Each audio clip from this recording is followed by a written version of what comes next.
The following program, The Russ Belville Show, is intended for responsible adults only. We advocate to the repeal of marijuana prohibition for adults. We discuss the science, culture, and controversy about America's marijuana laws. We do not advocate any illegal activity and encourage all listeners to learn their state and federal marijuana laws.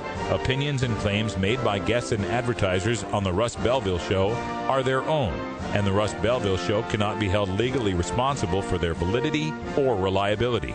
Viewer discretion is advised. You take a seed, you plant it, you grow it, you dry it, you roll it, you smoke it. You take a seed, you plant it, you grow it, you dry it, you roll it, you smoke it. Then it goes down smooth. Hey! Spanning the continent to bring you the truth about cannabis and marijuana law reform. I smoke pot and I like it a lot. From the promise of legalization. And I think that we need to rethink and decriminalize our marijuana laws. To the agony of prohibition. One major responsibility is to encourage people to use less drugs. The Russ Belville Show, the voice of the marijuana nation. Brought to you by the National Cannabis Coalition. Yeah, I hear you had a question for me. Now, here's your host, Radical Russ Belville. Oh, yeah, we got a question for you, all right. It is Thursday, July 19th, 2012, and it's got to be 420 somewhere in the world. Welcome to the show. Welcome to Rolla J Studios here in beautiful Portland, Oregon. We are going to have ourselves one excellent program today. Joining us here in the studio, we've got over to my right our co-host and producer, Wiz Kaliko. How you doing, Kaliko? Aloha. Doing quite well, man. Glad to be here. Fantastic. Over here on the engineer station, we have our co-host and engineer, Ganja John. What's up, Russ? How are you, buddy? I'm doing good. I'm glad to see you're alive. I am alive. I heard the true. Columbia River almost got you. It took a few of my belongings as well. You had to make a sacrifice to the river gods, yeah, I take it. Yeah, I guess so. And very special announcement. Joining us here on the other camera, Cannabis, Carrie is in the house. Hi, Carrie. Hi. A little worse for the wear. I partied with Ganja John until 5:30 in the morning. Yeah, that'll happen. I know how that goes. Carrie, of course, is our news director, and she brings us all of our Cannabis Chronicles, the daily headlines in marijuana law reform. So what do we got in the news today? You know, it's a good day to be in studio, Russ, because I have two pretty good stories today. We're going to talk about some progress in the New Jersey program. We're also going to talk about some restriction easing here in Oregon for transplant patients. And then I've got some more information about that bribery scandal that's going down in Los Angeles County. That's all coming up today on the news. All right. We will check that out right after this first break. Also, we have got our daily Toker tunes for the day. Today's Groovin' Thursday. And so Ganja John's going to get us in the groove today. A little bit of old school, I understand? Not old school. Old school rapper that Kaliko was hating on earlier, Talib Kweli, and Currency and Kendrick Lamar. So not old school at all. It's fresh, hot off the presses. All right. I was just thinking Talib goes back to my day. But, that'll be real cool. Looking forward to that. At half past today, of course, is a first or third Thursday. And on first and third Thursdays, cops say legalize drugs. And we've got one of the best ones from LEAP here. Peter Christ, a retired police captain from Syracuse, New York, is joining us. He is one of the best speakers LEAP has, and we're going to just pick his brain on how we're going to end this stupid war on drugs. And then at the end of the show, time for a little bit of a radical rant. I'm going to talk about the recent popularity of coming out against marijuana prohibition. We're seeing celebrities, we're seeing athletes, we're seeing people all over, politicians, even TV preachers who have finally realized that the war on drugs is a failure. It's stupid. We've got to end it. We're going to talk about that, how this is becoming the new cultural norm, and what we can do to keep pushing that ball over the next hill, the next level we've got to get it to get marijuana legalization. So we hope you join us for that. Also, coming up on tomorrow's show, you got to join us tomorrow. We have got Stephen D'Angelo, the CEO of Harborside Health Center, is going to join us. He's going to tell us about the protests they're going to have on Monday at President Obama's fundraiser in Oakland, which we will be bringing to you live here on National Cannabis Radio. I still have to work out the times, but our good friend Sam Chapman's going to be down there helping us with the streaming. We're going to stream live from Oakland, their protest on National Cannabis Radio. Also on Monday, we have got very special guest, Green Party presidential candidate Dr. Jill Stein will be joining us on the show at 3:30. So you'll want to check that out on Monday. And then on Tuesday, we're bringing you live coverage of our protest of President Obama, asking him to please let the states decide marijuana policy. You can get information on our Facebook page at The Russ Belville Show or at National Cannabis Radio. We'll be Tuesday from 10 a.m. to 2 p.m. right here on NCR 420. It's simply business. We're going to take a break. It's simply business. When we come back, the Daily Cannabis Chronicle. Stick around. Why they won't let us grow. It's simply business. We'll be right back after these messages from our 420 friendly sponsors. Support these advertisers because their ad money goes straight to the Russ Belville Show.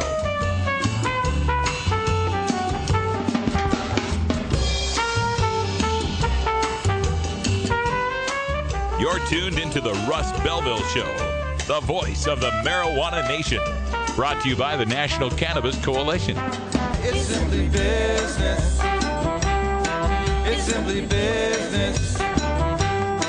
It's simply business. You know why they won't let us grow. It's simply business.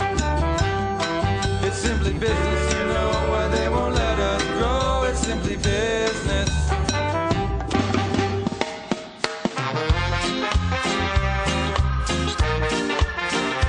Support the Russ Belville Show. Text the word Russ to 420-420 and connect with the National Cannabis Coalition. You can also send $10 to the Russ Belville Show right from your smartphone. That's Russ to 420-420. You're listening to Radical Russ on the Russ Belville Show.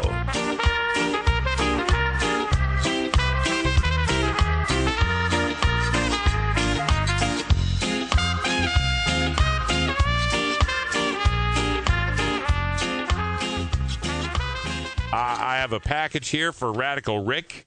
Is there a Radical Rick here? How about a Rick Russ? Any Rick Russ? Somebody named Freddie Farrock has sent him a package. Anybody? What is that? Smells like a skunk. Marijuana is not going to re-legalize itself. You've got to do your part. Join the National Cannabis Coalition today at nationalcannabiscoalition.com.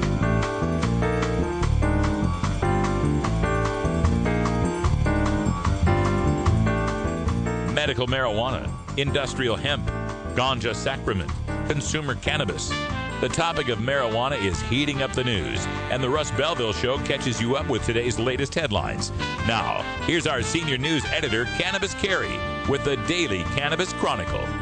After a long, hard battle, we have some news to report from New Jersey.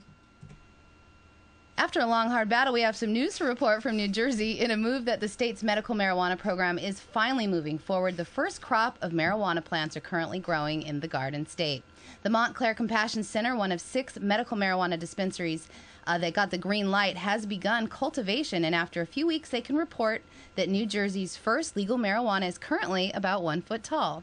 New Jersey's new crop is being grown indoors hydroponically in a 5,000 square foot warehouse at an undisclosed location. The Greenleaf Compassion Center runs that Montclair dispensary, and Joseph Stevens, their president, said that the plants growing right now will be ready to harvest by mid-September, when they plan on opening their doors and providing the first New Jersey medical marijuana patients with marijuana.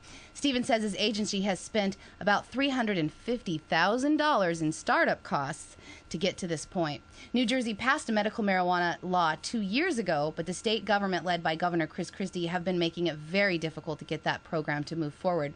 Now, a second New Jersey dispensary, Compassionate Care Foundation, is also getting a crop in and says that they should have their first legal medicine in November for sale.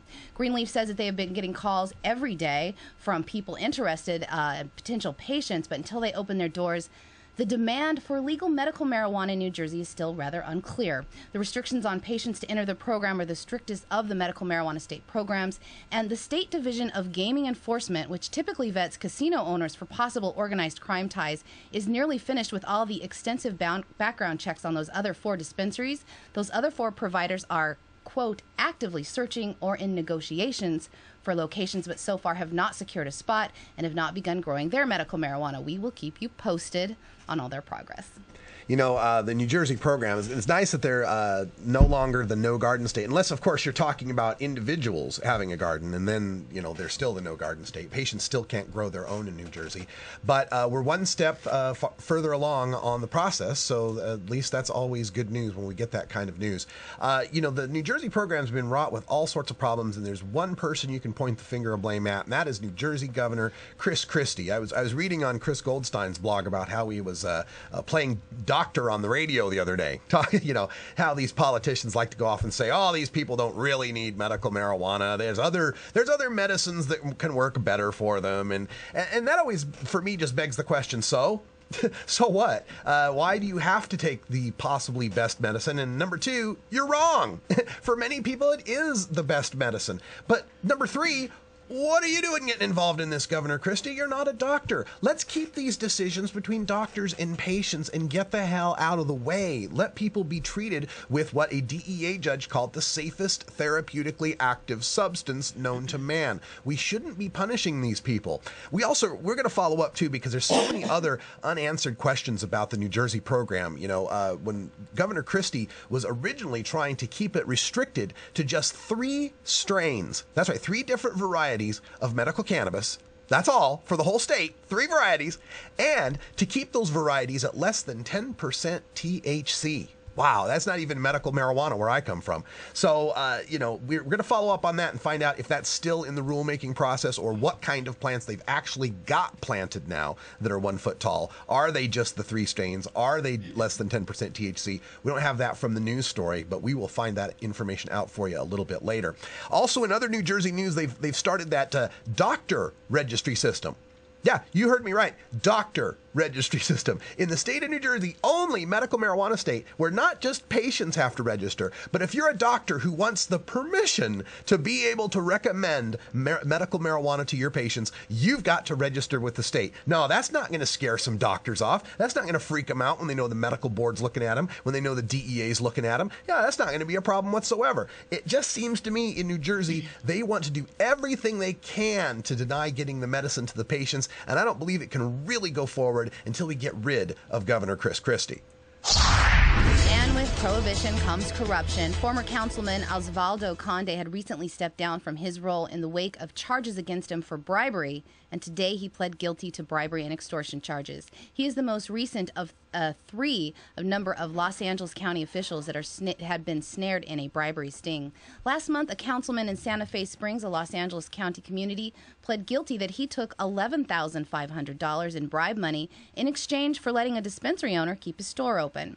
In the nearby city of Cudahy, 3 city officials faced similar charges. The crimes were made public by the dispensary operator, who became a confidential informant for the FBI in the case. Former Santa Fe Springs Mayor, 62-year-old Joseph Serino, admitted that he asked a dispensary owner to give him money in exchange for information about the city's plan to control the dispensaries, and then he made him promises that he would influence the city in his favor. In a plea agreement, the former mayor admitted to taking that $10,000 check along with a $1,500 payment. Serrano is waiting for his sentence, which could be up to 10 years in prison for those crimes. Now, Osvaldo Conde pled guilty of accepting $7,000 to go easy on the dispensaries in Cudahy and allow them to remain open. His lawyer said after his plea that Mr. Conde greatly regretted his actions, and he's now stepping up to the plate and taking full responsibility for what he did. Now, out of those 3, Conde, Silva, and Perales were all accused of accepting a total of $17,000 in cash from that dispensary owner turned FBI informant. Silva served on the Cudahy City Council for more than 20 years, and the corruption charges go farther than just marijuana dispensaries. Silva's also accused of taking a bribe from a developer who wanted to purchase land from the city at a discount price. Well, as we've always said, prohibition corrupts. This is what's going to happen. And this is one of the sad aspects of this, baby steps that we have to take toward legalization. We can wave a magic wand and just remove marijuana from the Controlled Substances Act federally, and in all the states we would. But the way politics are, we're going to have to take this step by step by step. And so one of the steps that's had to been taken is the step of medical use of marijuana, an exception to criminal prosecution for people we deem too sick to put in a cage for pot.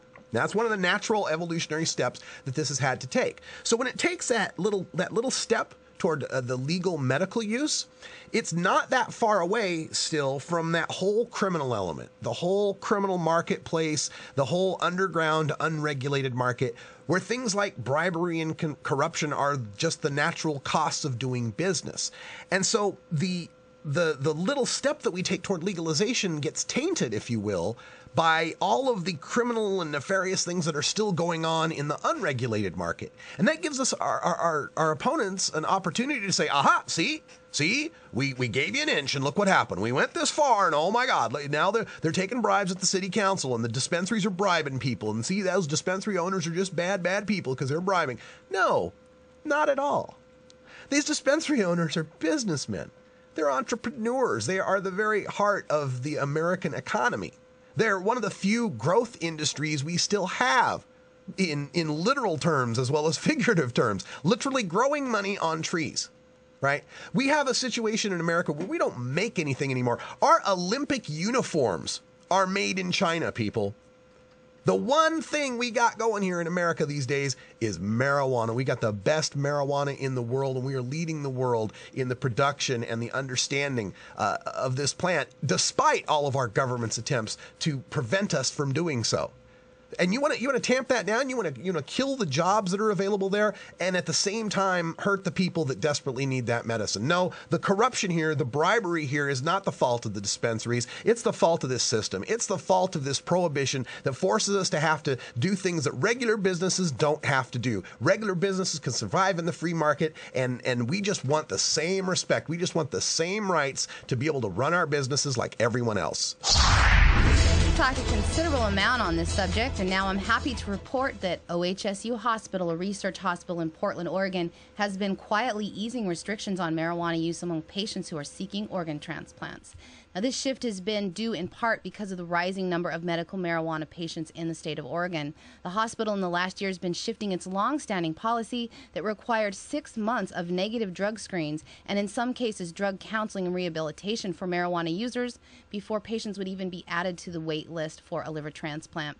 Now, the revised policy allows marijuana users who meet all other criteria to be waitlisted for liver transplants if a single screen turns up negative. Now, this new policy also applies to OHSU's kidney, pancreas, and heart transplant programs, but most of the discussion is focused on liver patients where marijuana use seems to be common. Mike Seeley, OHSU's administrator for transplant services, says it's been our responsibility to see what's reasonable. OHSU is the home to the state's largest transplant program, and it's also one of the country's oldest programs, and the Portland Veterans Affairs Medical Center performs liver transplants in Oregon at the facility. The new policy applies to both of the facilities, which share a team of liver specialists and surgeons. Surgeons on the team performed 60 liver transplants last year, and OHSU typically performs about 20 heart and 100 kidney and 8 to 14 pancreas transplants annually. Now, marijuana advocates say access to Oregon transplant programs is an ongoing problem for medical marijuana patients nationwide. Some transplant programs require many months of the clean drug screen before a patient can be considered for placement on a transplant list, and doctors decided to revisit the policy after seeing potential transplant candidates who were medical marijuana patients with no obvious addiction problems be turned away. Dr. Nagler of OHSU, who helped write the new policy, said about it, quote, "If you had a beer last weekend, no one would say you're an alcoholic. You might be, but it doesn't mean you are, and we've taken the same approach to marijuana. If you had it last weekend, you may not have an abuse problem." Nationwide, 16,011 patients are on a liver transplant list. The agency says another 92,853 patients in the country are on the kidney waiting list.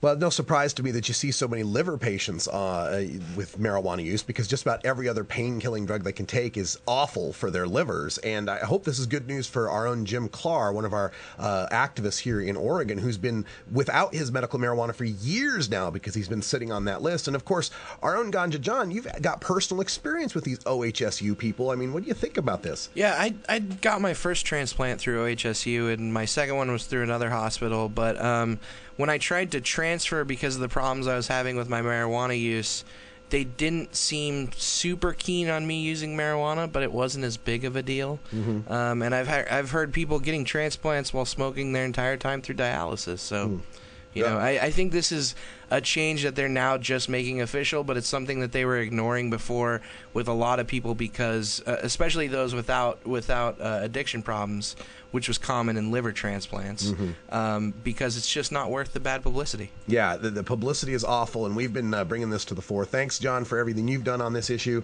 bringing this to the people's attention, and we're so glad that this is finally changing, and people are starting to recognize that marijuana use can be a part of conventional medical treatment. People that need transplants need marijuana. It's better for their organs. It's 420 back in Idaho, where Russ and Carrie were born. So we have to go connect with our Russ. You know what I mean? Please support these sponsors who support the Russ Belville Show. Oh, have you ever met that funny reefer man? A reefer man. Have you ever met that funny reefer man? A reefer man. If he said he swam to China, he would sell you South Carolina. Then you know you're talking to that reefer man. The law offices of Omar Figueroa would like to remind you to stand up for your rights. Please do not give up your precious liberties. There's nothing wrong with standing up for our constitutional rights, and in fact, it's the only way to honor the Constitution that recognizes our natural rights. Treat law enforcement with respect and respect the Constitution by standing up for your rights. If you are detained or arrested, stand up for your rights by repeating, "I respectfully invoke all my legal and constitutional rights. I do not consent to any search and seizure. I want to remain silent, and I want to speak to my attorney, Omar Figueroa." Omar Figueroa has more than a decade of experience in federal and California courts and graduated from Yale University, Stanford Law School, and Trial Lawyers College. Please contact the law offices of Omar Figueroa at 415-489-0420 or 707-829-0215 or on the web at www.omarfigueroa.com. If we're locking up people that take a couple of puffs of marijuana and the next thing you know they got 10 years, they've got mandatory sentences, and these judges just say, they throw up their hands and say, there's nothing we can do, it's mandatory sentences.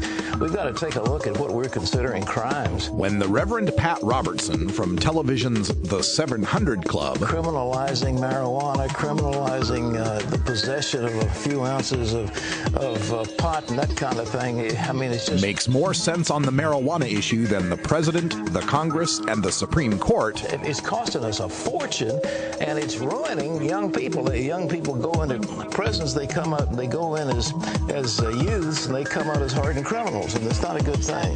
You know we're winning.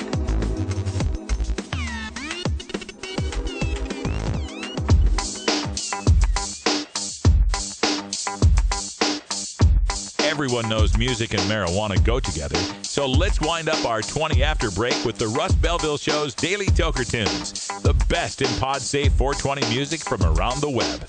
Today is Groovin' Thursday, featuring rap, hip-hop, soul, and funk music.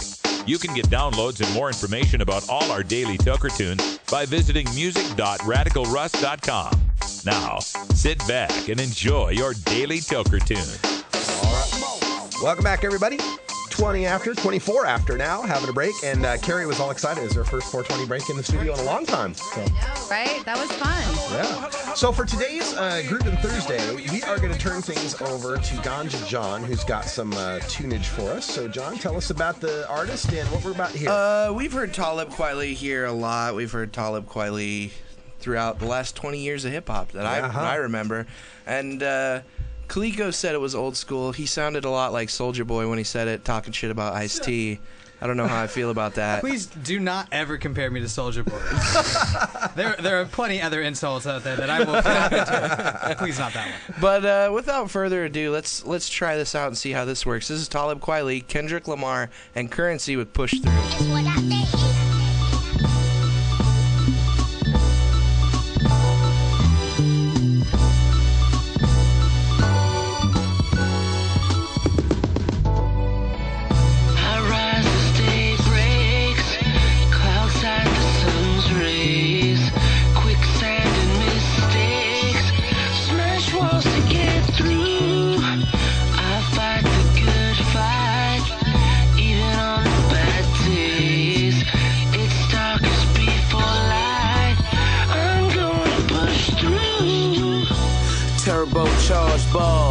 Slide cars on track, falling off, gain scars in these rap wars. Ain't nothing band-aids won't cover.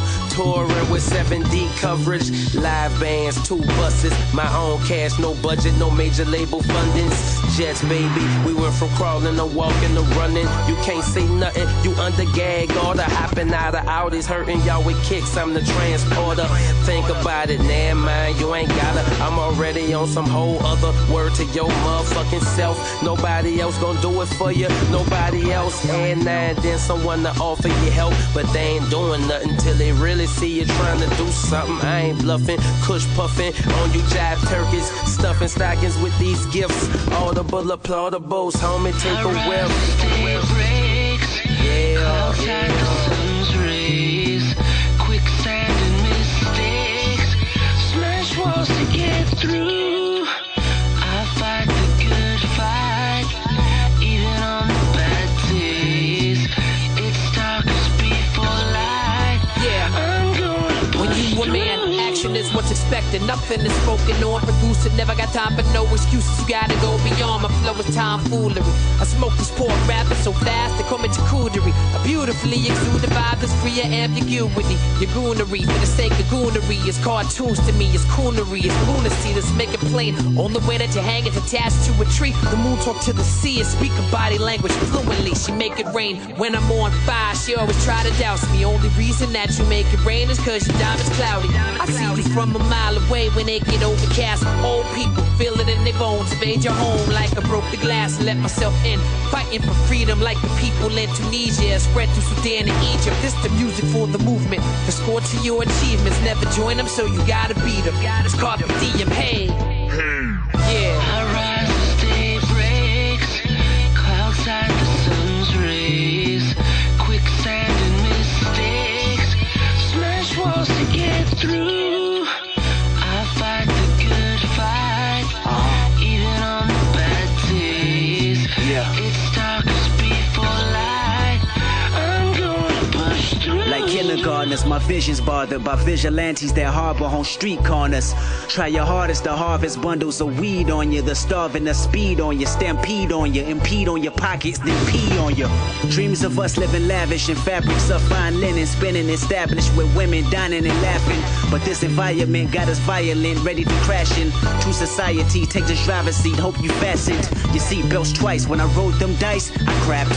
So many times I could build casinos from scratch. Too many daps you might receive from the things you achieve. Relax, that's what my mental say, but my physical's been detached. I'm on some other shit, like fuck the government. I'm higher rankings, where's the mothership? I made a covenant that I was changing, but my luck has been quite disgusting when reality tainted. Where the fuck you been? Left him face down like he was planking. In a cold world where old girl and a homeboy got a motive. You could bitch curl your tribulations, that sensation's insulting. Got a wifey or a mistress, nigga, which one you indulging? Regardless of who you pick, no life's a bitch when you ain't focused. Nigga, I'm focused. I rise as day breaks, clouds hide the sun's rays.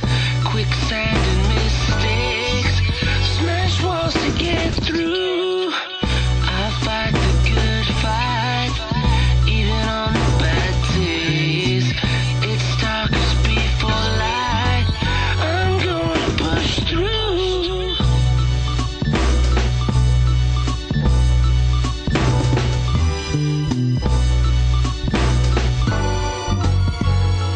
Hi, this is Dan Michaels. If you're looking for professional voice talent for your commercial or podcast, I'm your man.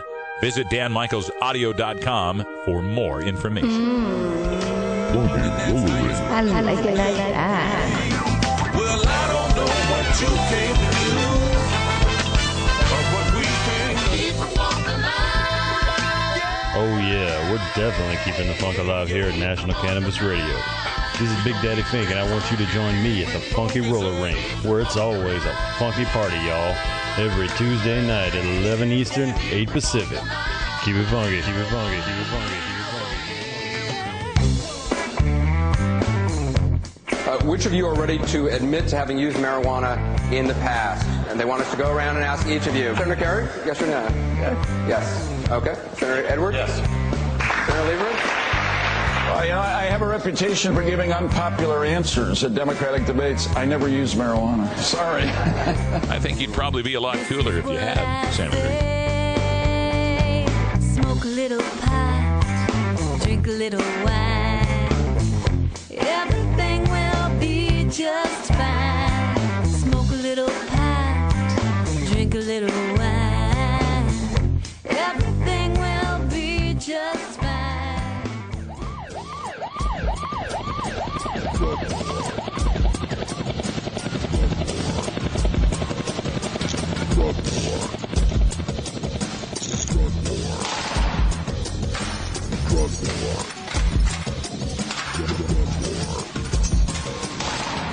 One of the most disturbing elements of the Prohibition War is how it's made police the enemy of otherwise law-abiding cannabis consumers.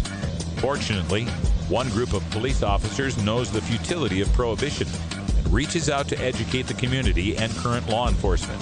Today, the Russ Belville Show visits with another speaker from Law Enforcement Against Prohibition with one clear message. Cops say legalize drugs.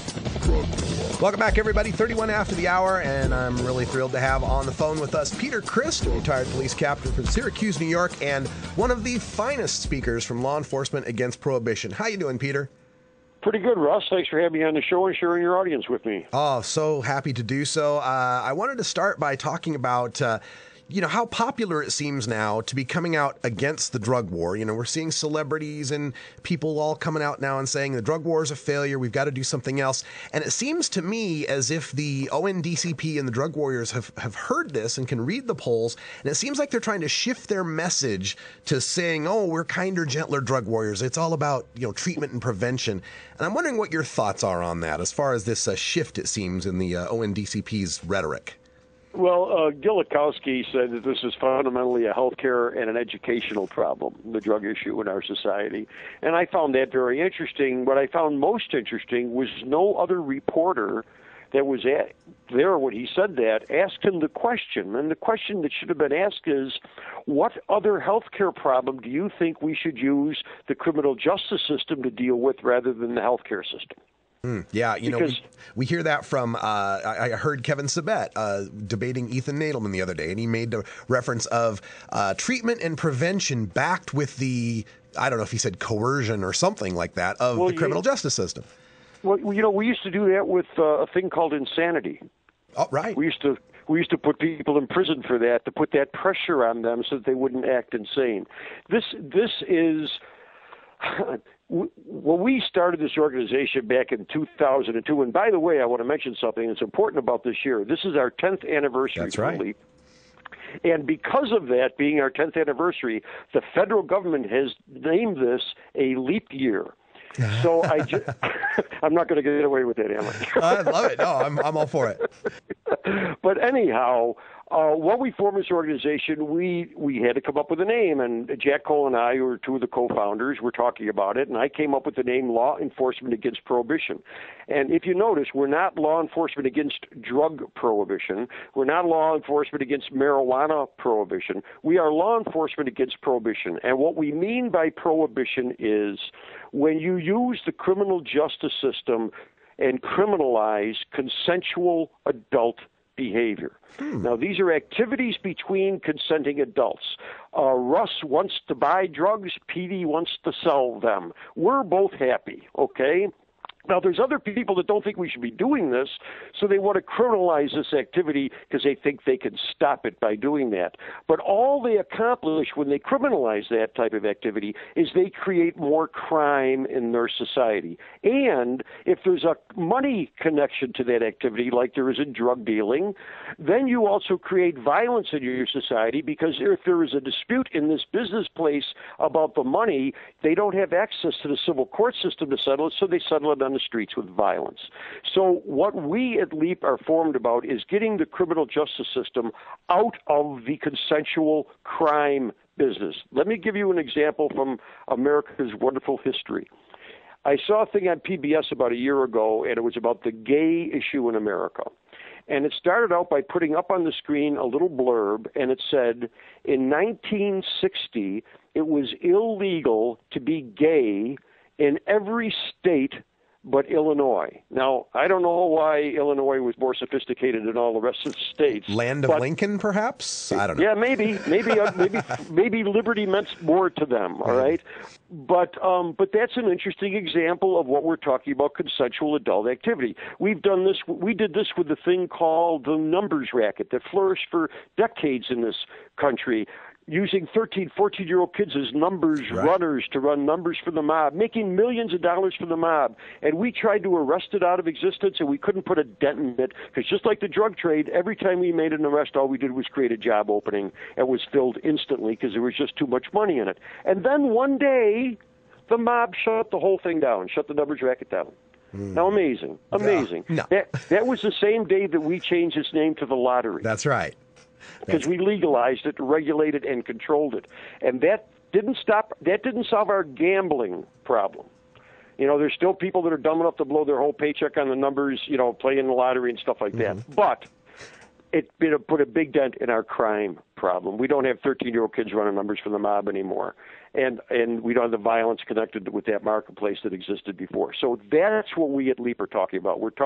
We are not talking about this because, it's interesting. A large part of this movement is focused around the issue of marijuana. And my question is to a lot of them, and it has been for 25 years since I got into this movement back in 1989, what are we going to do once they legalize marijuana? How are we going to convince them that meth really isn't that bad? Or how are we going to convince them that heroin's kind of cool? You know, or it's got a health use. No, it has nothing to do with how bad the drugs are. In fact, the interesting thing about when you mentioned Sabat, I did a debate with him, about 8 years ago when he was just kicking in. Yeah. And when I open my debate with him, as I do with any drug prohibitionist when I'm in a debate, I start out by telling my audience what we both agree about. My opponent and I, what we both agree about. And what we both agree about is these drugs are dangerous, they're harmful, you shouldn't use them, stay as drug-free as you can stay. That we both agree about. But we aren't here today to argue in front of you, this wonderful audience, about that. We both agree on that. We're here to say, what is the best way to control this problem? He, my opponent, believes that having gangsters, thugs, and terrorists run the marketplace is better than having licensed, regulated businesses run the marketplace. That's what we're debating here today. And that's what we're debating from LEAP. I ask people all the time, and nobody's ever said no to this or said yes to this question. Do you think it is possible to actually win the war on drugs? Now, if we win the war on drugs, that means that we have removed the word marijuana from the dictionary because it just doesn't exist anymore. Heroin is gone. Nobody knows anything about cocaine because we won the war. We defeated the drugs. And nobody I ask that question of says, yes, they think that's possible. Right. So that really changes our discussion, does it? Because if we can't make drugs go away, and by the way, anytime you hear anybody talks about a drug-free neighborhood or a drug-free school or a drug-free city or a drug-free America, remind them in the biggest prison system on this planet, the United States of America, and one of the most efficient prison systems on this planet, we do not have one drug-free prison. That's right. That's right. And if you can't keep drugs out of prison, who's going to be ludicrous enough to think you can keep them out of a free society? Absolutely. We're speaking with Peter Christ. He's a retired police captain from Syracuse, New York, with Law Enforcement Against Prohibition. Please check out the website leap.cc or copssaylegalizedrugs.com. And Peter, sorry to interrupt you. Go right back to what you were doing. Just want to make sure people tuning in late knew who we were talking to. Gotcha. No problem at all. So what if we can't make drugs go away, if we agree that that's not possible, then the only discussion is who's going to run the marketplace. And I don't want gangsters, thugs, and terrorists to be making money off of this stuff. Yeah. I think that's a bad idea. I don't know of a drug in the world that if you take it makes you go out and cut off the heads of 40 Mexicans and lay them along the roadside. No. That isn't the drugs that cause that. That's people fighting over the marketplace and the money. And that, Al Capone was not a product of alcohol. Al Capone was a product of alcohol prohibition.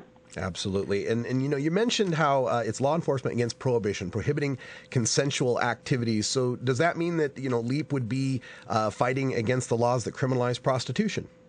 Exactly. Gambling, other consensual adult activities, and again, that does not mean we condone anything. Let me give you a wonderful example of the difference between a legalized marketplace and an illegal marketplace. Do you recall a couple months ago when the Secret Service got in trouble down in Columbia because they were monkeying around with the hookers down there? Yes. Okay. Now in New York City, prostitution is illegal. That never would have happened in New York City. Now, don't misunderstand me. I'm not suggesting that because it's illegal in New York there aren't any prostitutes. There's plenty of prostitutes in New York City. The reason why that problem never would have come up in New York City is this.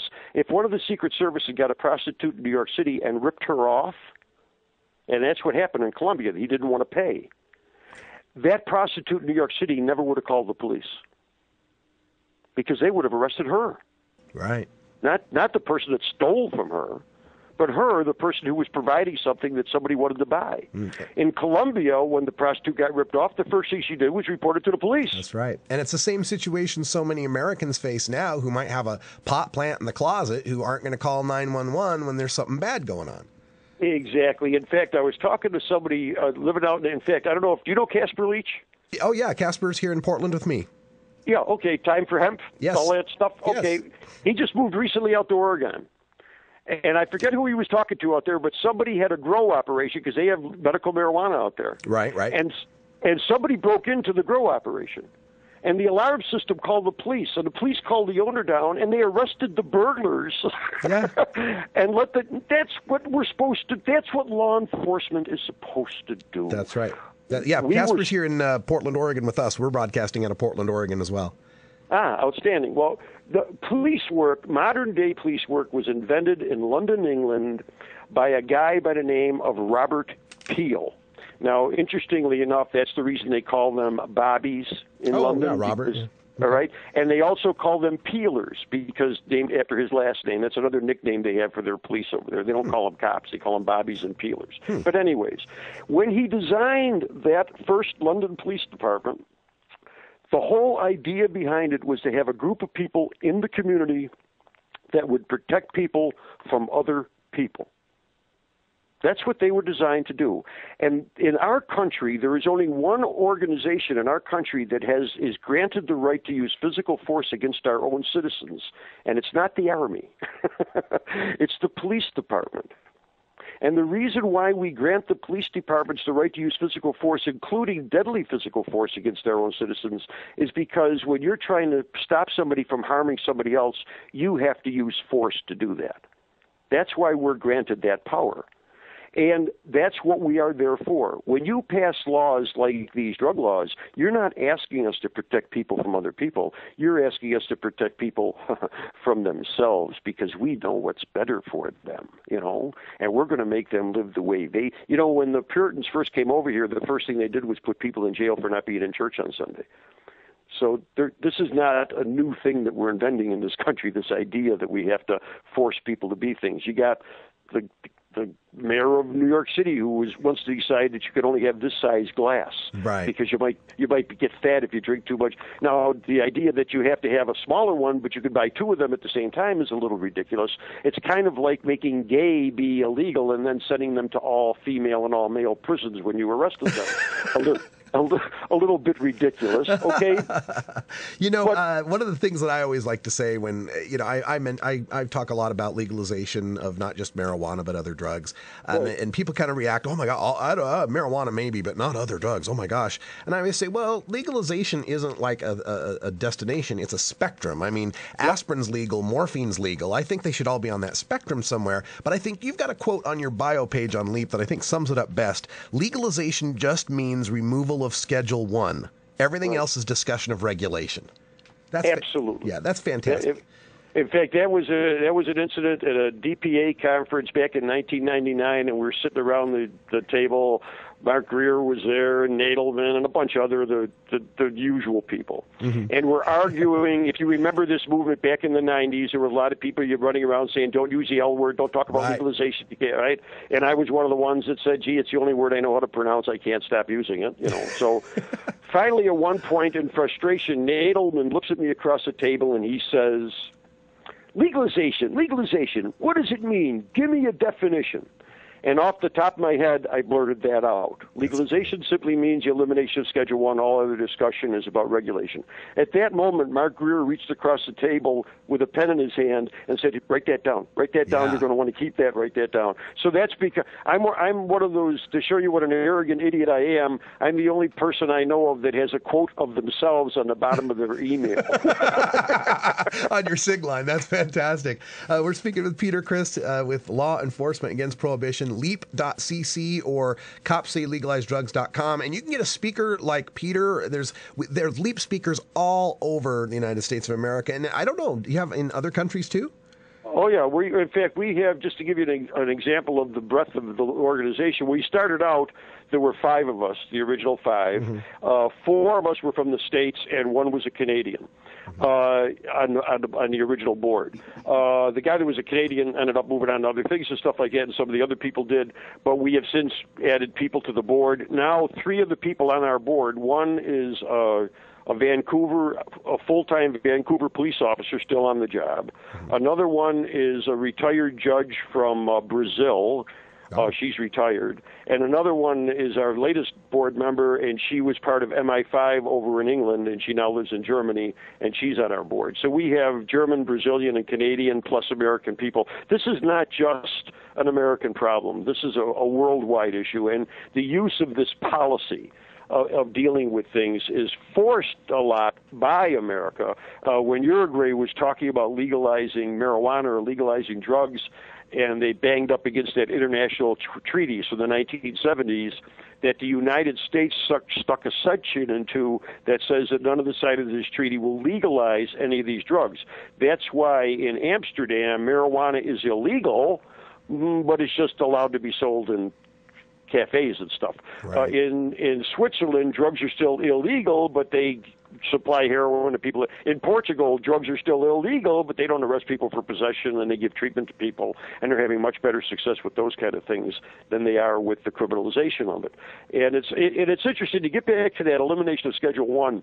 We had a huge argument in this country. It was a prohibition argument about 12, 13 years ago, and it was about a pill. And I'm going to give both names of this pill so that I don't offend anybody. It's either the morning after pill or the baby killing pill, depending on the way you look at it, okay? We argued back and forth on all the news channels about whether that pill should be allowed to be sold in America. That was the prohibition argument. Finally, after hearing both sides of it, the FDA decided that the pill should be allowed to be sold in America, but it would have to be sold only through the prescription drug program. So the only way you could buy the pill was to go to a doctor, get a permission slip, a prescription, and then you could go buy the pill from a pharmacist. 2 years ago, after seeing this pill under the prescription drug things for about 8 or 9 years and no problems with it, the Food and Drug Administration took the pill off prescription. Now all you have to do is be 17 years or older, and you could walk into a pharmacy and buy that pill over the counter. You don't need a prescription, just with ID. That was a regulatory change that couldn't have happened if we didn't decide the prohibition argument 10 years ago. And that's exactly what I mean about eliminating Schedule 1. If we tell the federal government, look, you want to regulate the hell out of these drugs, you do whatever you do. You just can't prohibit them. And there's an interesting little sidelight to any of the legal people out there. And trust me, every attorney I say this to tells me I'm out of my mind. I don't know what I'm talking about, and they're probably 100% correct. But anyhow, we have a thing in our Constitution that grants to the federal government the power to be the arbiter for interstate commerce disputes. It's called the Interstate Commerce. Right. Okay? It's in our Constitution. And that gives power, it says right in there, it gives power to the federal government to regulate, that's the word that's in there, interstate commerce. Now, when we decided that we were going to solve our alcohol problem by banning alcohol, it was determined that in order to do that, we had to do something first. And I just want to back up a little bit. We live under a very interesting form of government. And that government is determined by the people, but it starts out with a constitution that guarantees certain particular rights to people. And those rights are stipulated in the Constitution. And when the courts of the late 1800s, early part of the 20th century, when they read the Commerce Clause and they read the word regulate interstate commerce, they did not see that giving the power to the states or to the federal government to prohibit interstate commerce, but only to regulate it. So in order to give the federal government the power to prohibit interstate commerce, we had to change the Constitution of the United States in order to give the government that power. It's called the 18th Amendment, the Prohibitionary Amendment. Then once we gave the government the power to do that, then the government passed the Volstead Act, which was a law that banned alcohol and all that other stuff, okay? Then we went through 13 years of prohibition. We finally ended it, came out the other end, and by then the courts had become comfortable with it, and now there was no problem with them prohibiting interstate commerce. And the Commerce Clause got bastardized into being a prohibitionary thing. I believe if they start arguing today in the court that this is a wrong interpretation and that the federal government simply does not have the power to do this, they can regulate as much as they want, they just can't prohibit. If we do that, it'll fail in the first few attempts, just like in the 1920s and 1930s and 1940s when people argued that separate but equal was in fact wrong, and the courts kept upholding it and upholding it. And then all of a sudden in 1954, we passed Brown versus Board of Education, and the court changed their mind and said, no, that's not right. We can't do that anymore. Segregation's wrong. It took all those years preceding that of argument to get them to the point where they changed. We're not even arguing this in front of the court anymore. And I think that with the conservative court that we got, I think they would see this very quickly. In fact, some of them, Scalia on one case, and can't think of the other one now that did it, but he on another case mentioned that nobody asked us this question. I think it was Alito made that reference. And maybe I'm the same kind of out of your mind as you are, Peter, because I've made the same arguments. I've said if you've got an interstate commerce clause that says that you can ban commerce, then that commerce doesn't exist. So how are you regulating something that doesn't exist? Right, and I'll give you an example of the difference between the word regulate and prohibit. Okay. You and a bunch of your friends get together and you pool all your money and you go out someplace, you buy a huge tract of land, and then you build a city on it. And you put streets and sidewalks in and office buildings and apartments, and you get the whole city done, and you realize that before you open it up to the public, you're going to have to do something, and that is you're going to have to regulate traffic in that city, or it's going to be a zoo. So you hire me, an old traffic cop, and you say, hey, would you set up a regulatory system for us? And I look at it and I say, yeah, I can do that. $150,000, I'll put together a program for you. And you say, okay, fine, and I leave. I come back 30 days later and I hand you an envelope, and you hand me my check, and I start to walk away, and you open up the envelope, and in the envelope is one slip of paper. And you open up the piece of paper, and on the piece of paper is one line. And the line says, there will be no vehicles allowed inside the city limits. Now, are you going to consider that a form of regulation? Or are you going to say, hey, we want our money back. Any idiot could have done this. We want it regulated. Well, and, to take that metaphor and run with it a little bit, okay, so because in our city, we know that we're going to need traffic and we're going to need cars and want to drive them, despite the argument that we could walk or take bicycles. I say that in the legalization argument, part of what's missing is to admit to ourselves as a country, as a culture, that drugs are fun, and some people like to have fun with them, and not all use is abuse. Absolutely, and I'll tell you the big thing. And there's a few words in life that I just for my own use I have my own definition of them, and one of them is the word liberty. And here's my definition of the word liberty: the right to be as stupid as you choose to be, as long as you do not harm another person or another person's property. That's how I define liberty. Now, most people, when I say that, they laugh. They say, oh, you're being silly. I say, no, I'm not. No, I'm not. And this is very important. There is a thing throughout history that I refer to as the stupid, crazy, genius phenomenon. And we'll use our friend Tom as an example of this. Have you seen Tom lately? He's up on top of the hill over there, and you aren't going to believe this. He thinks he's going to catch light inside a glass ball and light the world. How stupid can you be? 2 years later, what's Tom up to? I'm telling you, he's crazy. He's still up on the hill. 2 years now, still thinks he's going to catch light inside a glass ball. How crazy can you get? 2 years later, do you hear about Tom? What? He caught light inside a glass ball. He's going to light the world. He's a genius. Stupid, crazy genius. All through our history, the first person that thought of the new idea was called stupid. If they persisted, we then called them crazy. And once we all caught up and figured out it was a great idea, we called them genius. Now, hold on. I admit wholeheartedly that 90% of the stupid people out there are, in fact, stupid. Okay? They're never going to be geniuses. They're stupid, okay? But we still need the geniuses. So that means we have to put up with all the stupidity and protect it, because we don't know which ones are going to be the genius until the whole thing plays out. And that's why we grant liberty, because it's best for all of us. Peter Christ from LEAP, we could go another hour with you, but we got to wrap things up. So thank you for joining us. It's leap.cc, copsaylegalizedrugs.com. Peter Christ, thanks again for joining us. We had a great time.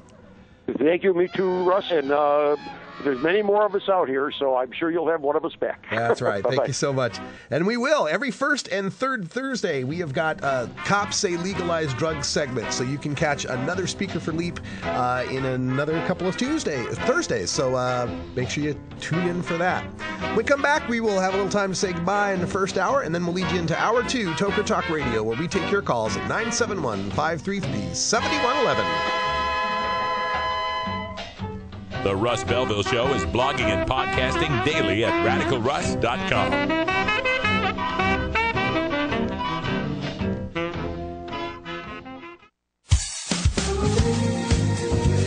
Attention, National Cannabis Radio listeners. If you haven't heard the political pontifications of Lively and Mr. Libra on the Libra Lounge yet, be sure to visit here Wednesday nights at 6 Pacific, or visit thelibralounge.com for archives and links to download current episodes. Be a lounger. The Libra Lounge. Georgia. Hi, this is Willie Nelson, and I need your help. Alcohol prohibition didn't work in the 20s, and marijuana prohibition isn't working today. It's time we stop arresting law-abiding citizens because they prefer marijuana over alcohol. Nearly 2,000 Americans are arrested every day on marijuana charges. We're unfairly destroying the lives and careers of hundreds of thousands of people each year simply because they smoke marijuana. These are not criminals. They're average citizens like you, good neighbors who work hard, raise families, pay taxes, and contribute to their communities. We need your help to end marijuana prohibition once and for all. It's the fair thing to do. For more information, contact NORML, the National Organization for the Reform of Marijuana Laws. Call toll-free 888-67-NORML or visit their website at norml.org. You want answers? I'm as mad as hell, and I'm not going to take this anymore. You want answers? You have offended my family. I think I'm entitled. You want answers? I want the truth. And you have offended a Shaolin temple. You can't handle the truth. Surely you can't be serious. I am serious. And don't call me Shirley. Radical Rant. All right, folks, less than a minute here left on the show, but I did just want to make mention, once again, we called it on the show yesterday, but of Morgan Freeman, who in a wide-ranging interview with Newsweek said about marijuana legalization, marijuana, heavens, oh yes, it's just the stupidest law possible given history. You don't stop people from doing what they want to do, so forget about making it unlawful.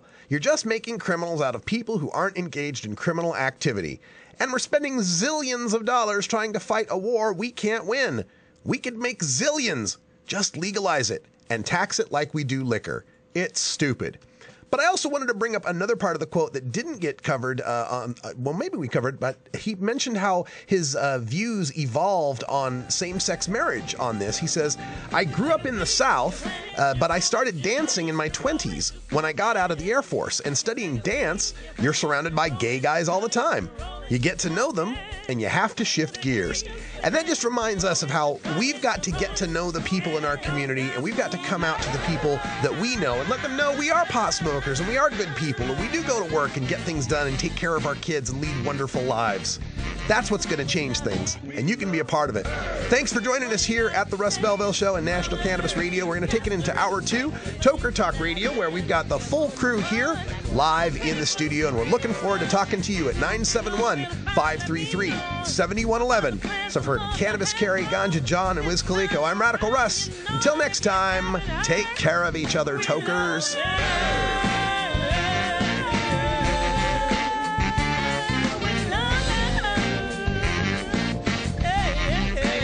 This is the Russ Belville Show. The Russ Belville Show is blogging and podcasting daily at radicalruss.com. You take a seed, you plant it, you grow it, you dry it, you roll it, you smoke it. You take a seed, you plant it, you grow it, you dry it, you roll it, you smoke it.